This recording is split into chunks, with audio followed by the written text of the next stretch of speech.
Hey everybody, I'm here with Crowbar, and Hello. today, yes, hello. So, the legendary Crowbar himself, wow. Legendary. I know, well, everybody refers to you as legendary when they bring up your name. They've got this vision of you, I guess, that isn't necessarily 100%, you know, true to form. But like, you know, I think of you as pretty legendary. I'd like to think of as you know, you're up there. You're always trying to do crazy, wacky things, and in my opinion, you succeed. Like, oh my gosh, just you clearly have that geometrically intuitive mind that allows you to just make crazy things. I don't know. It's wild. I mean, I can place virtual blocks in a pleasing manner. Right, same here. That's how I say it. I've always described myself as I can put blocks together and, like, it's okay. People are all right with the results that I give, and, you know, fair enough. Like, you don't always have to be a whiz at, you know, math or science or whatever. As long as you can do something everybody will enjoy someday, like, that's good enough.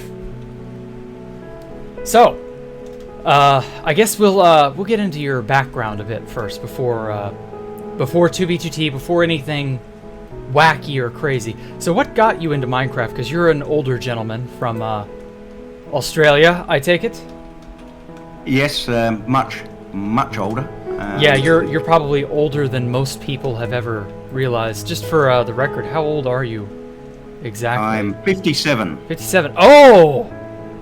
Okay, guess what? You were not the oldest person to have ever joined 2B2T. Yeah, I know that. Yep. Oh, okay, you already knew that. Okay, well, Yeah. you're like second oldest, I want to say. You're actually 6 or so years younger than older than XCC2, if you can believe that. He's something. The oldest person to have joined 2B2T was his name was IMBJR. They were just letters. I couldn't really, like, tell you if that meant anything in particular, but he was like full-blown retired and had kids that were like my age and just crazy stuff like that. And so yeah, like, yeah. Well, there are people. My kids are older than most people on TV. Oh, I know. That's not a very high bar to clear, I'm afraid. No, that is true. Yeah. Yeah, especially I mean, these days. I was already in college by the time I found 2B2T, so like that was, oh my god, that was over 10 years ago now. I can't believe that. Oh my lord. So let's start off with the Minecraft thing. How did you get into it, and when? Have you been in it very long? When it first came out. Really? Yeah. I started playing in January 2010. How long have you been around for? I can't remember exactly when, but when it first came out, I started playing. I was the official release in like 2011. Yeah, something like that. Yeah. Okay, yeah, decent. About a year or so after me. But yeah, wow. I take it you took to it like a fish to water. You had to have. Yeah, well, I used to use CAD programs for various things when I was doing woodwork, and awesome. Also I used to play around with it to make other things as well, which is much more difficult than Minecraft. Right. So when Minecraft came along, I thought, well, this is much easier. Oh, for those of you who don't know, CAD is computer-assisted drafting. That's such an archaic thing nowadays. I don't think most average Zoomers would know what that even is. Sadly. Archaic. Thanks, mate. I mean, I remember watching VHS tapes, and your average Zoomer, just, they know what it is in passing. It's like with Betamax. I knew what Betamax was growing up because everybody wouldn't shut up about how Betamax was, like, outclassed by VHS. But I'd never seen a Betamax tape. I didn't know what that really was. I've seen them. My first one was Beta. Oh wow. Oh man. Well, I mean, that's how it is, you know. You will, if you live long enough, if you don't die young, you will live long enough to see technologies that were initially almost omnipresent you will live long enough to see them all become so out of date and so just old hat. You will wonder how on earth people got by without it. But yeah, that's how it is. Like, I don't know what else to tell you. Like, things come and go. I mean, not that I need to tell you that. You're probably well aware of how often things come and go. And it's crazy. It really is crazy. Like, I couldn't believe just a mere few years ago that there was a time where I wouldn't have thought anything about going out without my cell phone or my just my debit card. Like, I can remember having to manually keep cash on me for things, and that was common. That was ordinary, and that just isn't the case anymore. And yeah, well, I'm still old school. I still have a wallet with cash in it, as well as the card, of course. Man. But it's just nice to know that I have that cash in an emergency. Yeah, it gives you a bit of an insurance policy, I guess. But for me, I don't even care about that. I don't even think about that much anymore. I used to, but now I'm just like, what do I need cash for realistically? Because when's the last time that it's been in dire need to have cash? I can't even begin to. I can't consider a time where that's, I hope it doesn't. It's become less and less of a big deal. So, but I still do it. Yeah, to be fair, old habits. Oh well, at any rate. So, what exactly drew you to 2B2T and when? I know you got in fairly late, past the Russia War, but... Oh, and thankful of that too. Oh, really? That crap. You wouldn't have You wouldn't have enjoyed old school 2B2T from way back in the day? Well, it would have been okay. I wouldn't have minded. Yeah, I mean... I'm just glad I missed that whole shit show. Fair enough. January 2017 was when I joined, and most of that was over. And yeah, it was easy to get in. Oh yeah, easy to get into the... Yeah, there was a slight lull between Camping Rusher and... What was his name? Fuse? Or was it El Rich MC?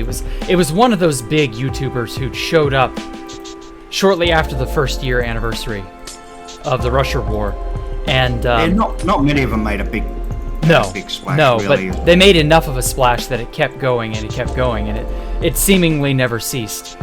Although I guess nowadays it's kind of fallen out of favor, so I don't know. We'll have to see. We're in a nice quiet period at the moment. Yeah. So, your let's see now. Your first big thing that I remember seeing you and taking note of you for was the Mother of All Keeps. What inspired that? What gave you the drive to make something so intricate looking? You're a small details kind of guy like me. Yeah, that was actually built on my single-player world, and it was simply in the center of the map. Okay. And I called it home. Fair enough. So when I first joined 2B, first thing I built was Crowbar's Keep, a smaller version of it. Oh, and yeah, I saw that. Yeah, and that was just as a little piece of home to me. So that was the first thing I built. Was a little piece of home. Well, I've heard of people, and people in my Discord even have done this. They've sort of, I call it transplanting or like multiplying. There are people who have rebuilt, and this isn't just a one-off thing. There's at least 2 or 3 instances of people doing this, where they have rebuilt Space Valk 3 on other servers, just because. And it blows me away that there are people who care enough to do that. It seems like wild. A lot of work. A lot of work I'd prefer myself to put into something original. But right. It's their own. I mean, I can understand. It's flattering that there are people out there who are... They have an admiration for something, and they really kind of just want to... They just want to make it...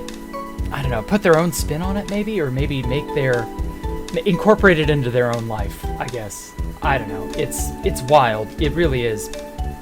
Sometimes you'll see these these imitations, and you'll think, well, you didn't do anything different. Why'd you build it? And to them, it was just the idea of having something so cool that they had a small hand in making or helping to bring to life, even though it was already made by someone else. It gives them joy, and like, yeah, I can get behind that idea. I have used other people's stuff, the Evil Sketches statues. Statues. Which I put at Incursion, and I just manipulated them like dollies. No, action figures. Yeah. Sorry. Same thing. To look like warriors, change their colouring and stuff like that. Okay. I made sure to put it in the first photos when I posted it up. But so I've done the same thing. Okay, yeah, fair enough. There's nothing new under the sun. Everything has to be kind of morphed or transitioned or altered from something else previously built, made, etc. Yeah, fair enough. I've taken plenty of inspiration from other people. But yeah, I've actually used those statues in quite a few of my builds now. They're just very handy to have, especially as space fillers, like at Whitehaven and at BGJ. So I've used them at a few places now. Okay. So let's see here. After Mother of All Keeps, and that eventually got found and destroyed, of course. Was there any sort of like lingering regret or like, oh no, it's destroyed? Because I know you said you had that in the single player world, so it must not have felt that bad, but like surely you had that, how do I put this? What could have been, if I had only been given more time to do this or that, how else I could have added on to it, etc. Have you ever had that feeling? Yeah, because I didn't finish it. I got a bit bored and wandered off, always meaning to come back. The same as the interdimensional bridge, wasn't 100% finished. Right, same thing. Got to have a break. You wander off, go have a break, and then it gets found. So I know. Get to finish it. Yeah, you and I have had also, that. Go ahead. Sorry. This regret is I know more now, and I've learnt so much more, especially about interiors. And all the interiors at Moak were atrocious. They were terrible. So being able to redo them would have been good. And I missed an entire ring, the market ring, which would have been one of the more interesting rings in the Bowl City. Okay. I didn't detail at all. So there's a lot of regrets there, and I had other ideas that were going to go there as well, but it's 2B, and 2B happens. Right.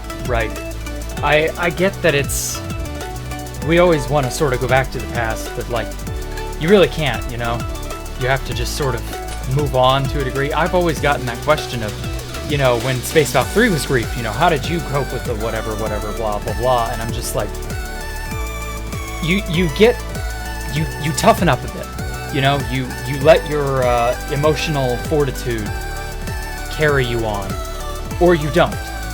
Some people, I guess, don't. And, it's not too bad if you've got a decent chunk of it done, like it's almost finished, like Moak and Dimensional Bridge. It's, I got bored, wandered off, had a break from it anyway. It's not as big a deal then.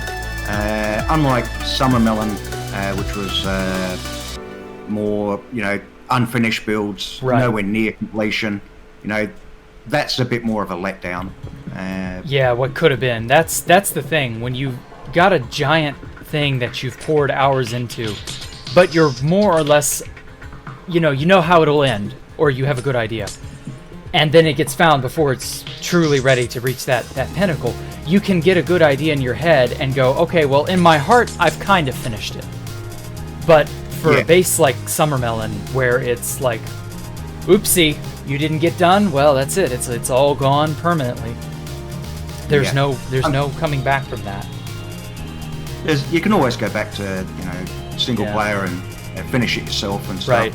Have you ever done that with something like, say, the Interdimensional Bridge? Did you do that with that, or I'm sort of doing that with Space Valve, but I don't know. Have you decided to? No, I haven't.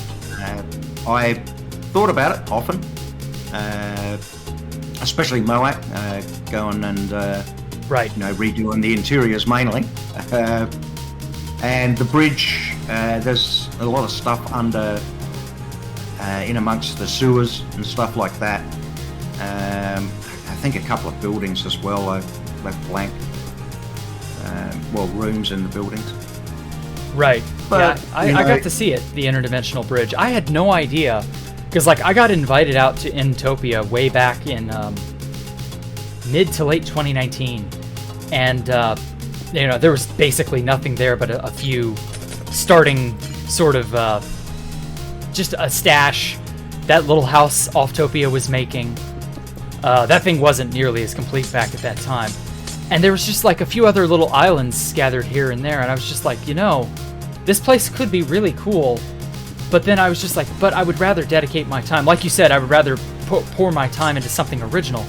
I would rather make more stuff on Space Valk 3, because at that time it hadn't been completely found at the way that it would be eventually.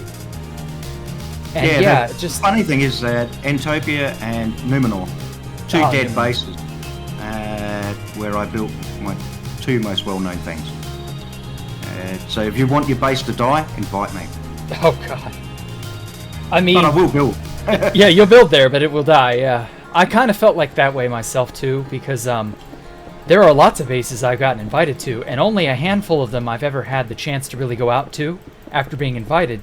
And one of them was Bodekin, and another was Aureus, and it was the same group of people for both. And I swear to God, neither of them lived beyond, Aureus maybe lived about 2 weeks after I was invited to it, and then Bodekin was griefed probably about a month or two later, maybe 3 or 4 months, I don't know. Were you at Bodekin? I can't remember. You weren't, were you? No, I wasn't. No, okay. Yeah, okay. You've got to start to feel a bit paranoid there, don't you? Well, I've been invited to so many bases, and so many people, some of those bases had the same number or same members and so on, but I think it was more due to the fact that the bigger the base, the more likely it is to be compromised. And with Intopia, we got very, very lucky that there were multiple exploits that, under normal circumstances, should have compromised it. But we all got so scared and paranoid, like you said, we all kind of just abandoned the base. And as a result, with a base having almost no people actively playing on it, it kind of lasted a lot longer than it would have under normal circumstances. Because, this was during that account login exploit in early 2020. There was that no-com bullcrap that was just omnipresent. It was awful. And everybody was just too scared to really do anything there until you got there and really made it something, I kept meaning to go back and do something, I just never could. Ox logged into my account during the he did. Exploit. Oh no! Yeah. And I was at Incursion. I just finished clearing a huge area with TNT dupers for the bridge, massive area. Oh, that was where the bridge was gonna go. Yeah, it was meant to go at Incursion.